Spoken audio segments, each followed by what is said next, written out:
મહાદેવ। તો આજે આપણે સેટ ડે દર આજે નવો ક્વેશ્ચન જોવાના છીએ। તો what is information system, explain its categories. Information system એટલે શું અને એની કેટેગરી એ વિશે આપણે આજે ચર્ચા કરવાના છીએ। An information system is integrated and coordinate network of components।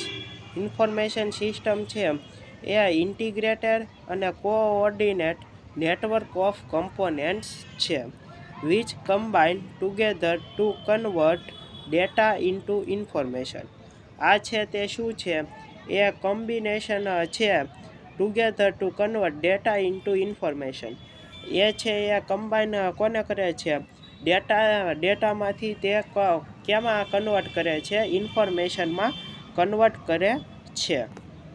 Understanding the various levels of an organization is essential to understand। Understanding the various level of an organization આપણે આની મદદથી આપણા ઓર્ગેનાઇઝેશનના ઘણા બધા જે લેવલ હોય છે તેને આપણે સમજી શકીએ છીએ। ઇઝ એસેન્શિયલ ટુ અન્ડરસ્ટેન્ડ અને આપણે એસેન્શિયલી રીતે અન્ડરસ્ટેન્ડ કરી શકીએ છીએ। તો હવે આ એસેન્શિયલ અન્ડરસ્ટેન્ડ એટલે શું, તો તે માટે કાંઈ નથી કરવાનું, કોપી મારો અને આપણે Google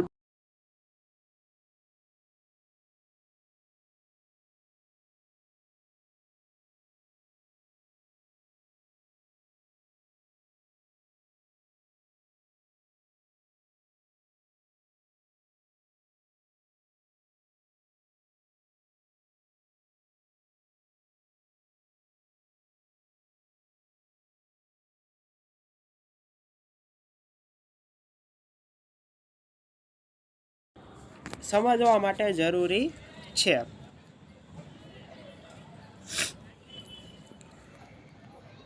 The information required by the users who operate at their respective levels। Information required કોની છે, યુઝર દ્વારા આપણને જરૂરી છે।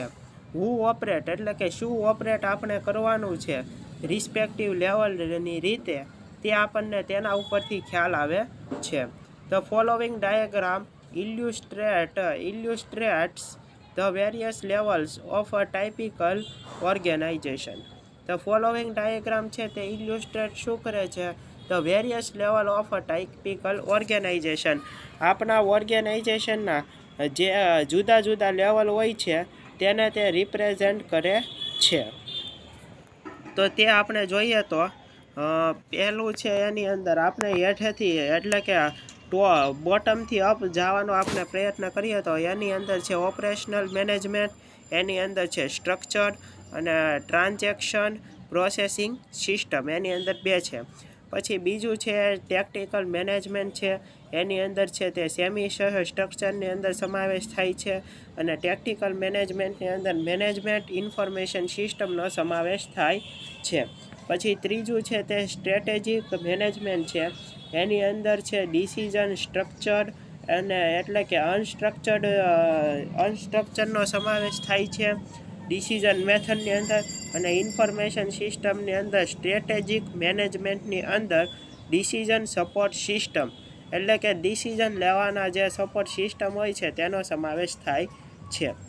Operational management level the operational level is concerned with performing day to day business transaction of the organisation.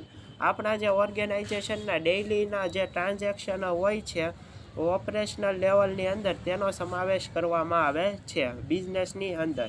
Example of users at this level of management include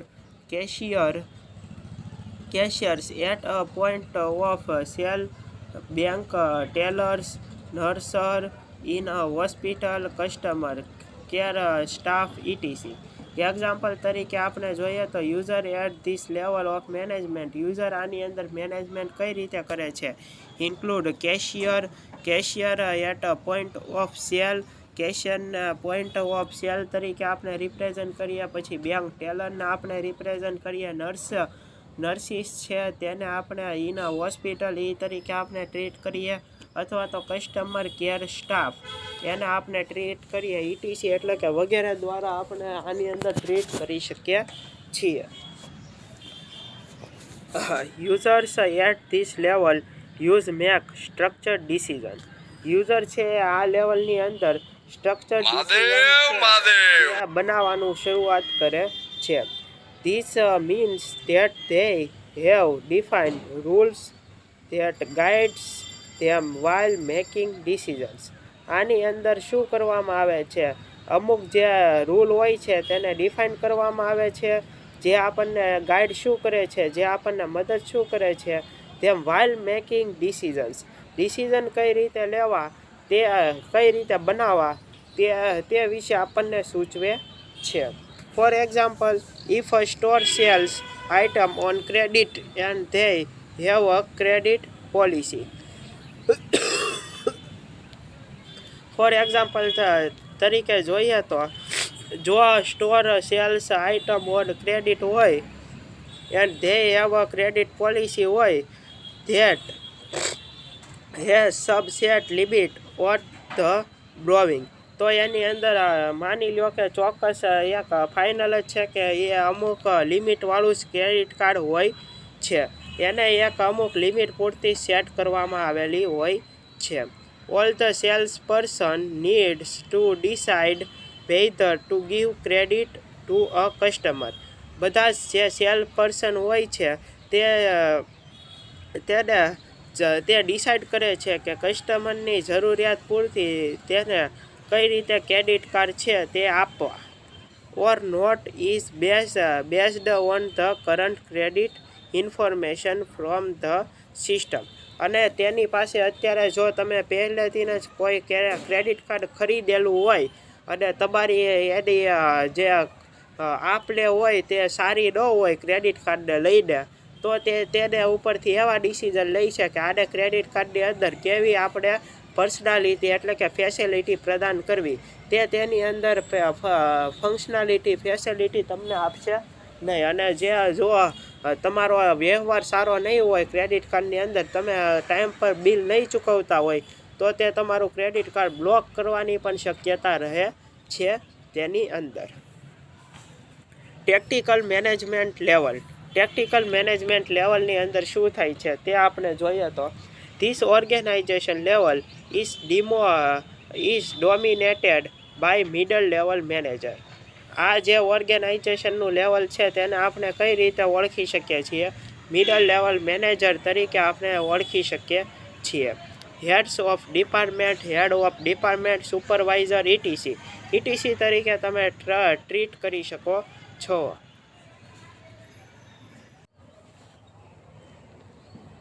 The users at this level usually oversee the activities of the users at the operational management level.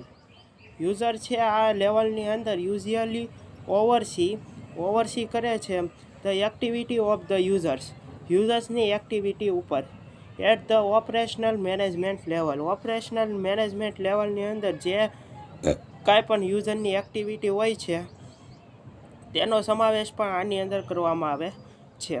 ટેક્ટિકલ users make semi structured decision. Tactical user છે તે શું કરે છે, make semi structured decision. Semi structured decision લેવાનું તે કામ કરે છે. The decisions are partly based on set guidelines.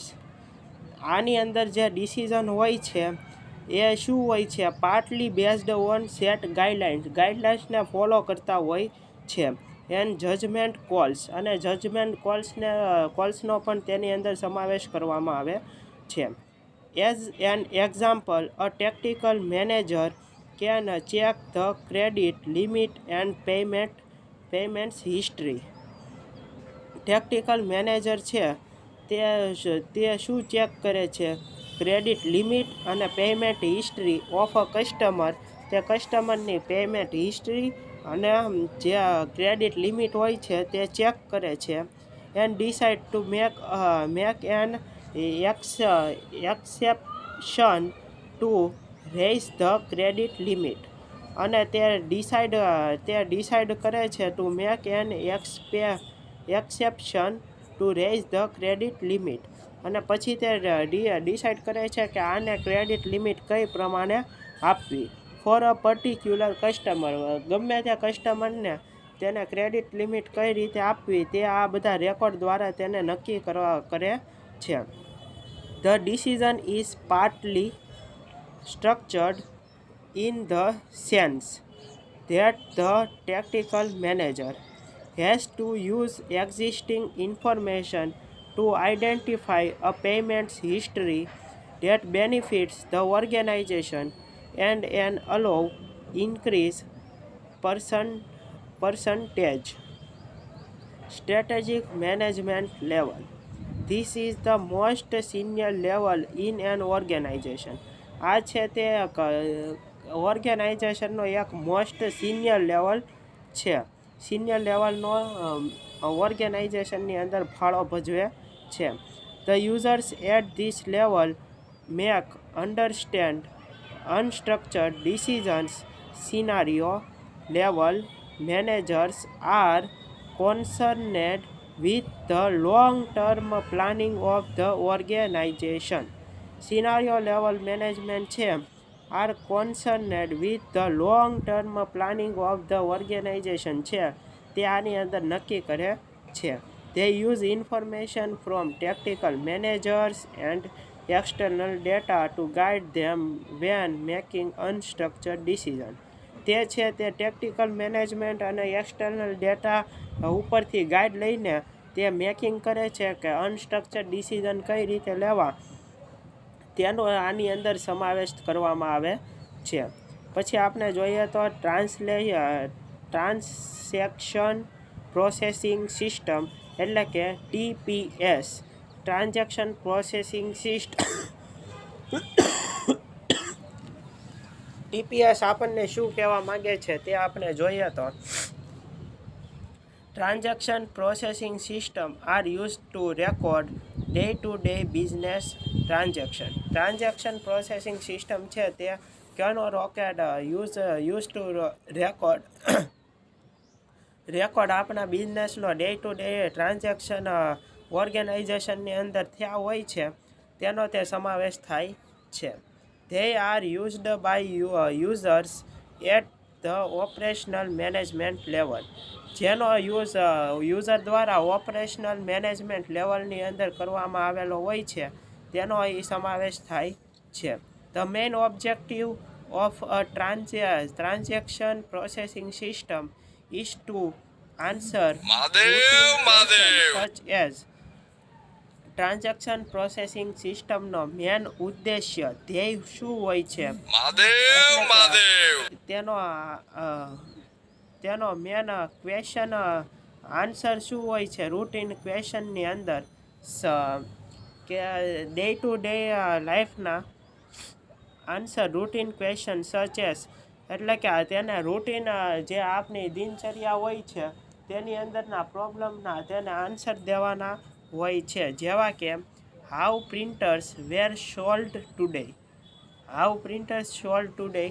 પછી how much inventory do we have at hand. પછી what is the outstanding to due for John Doe. Mahadev, તો આજે આયા સુધી રાખ્યા. આગળના લેક્ચરનું આપણે TPS લગીન પૂગ્યા છે આગળનું આપણે આગલા લેક્ચરની અંદર સમાવેશ કરશું. આગલા લેક્ચરની અંદર આપણે તેને પૂરું કરવાની કોશિશ કરશું. તો અત્યારે આપણે આયા સુધી રાખીએ. મહાદેવ.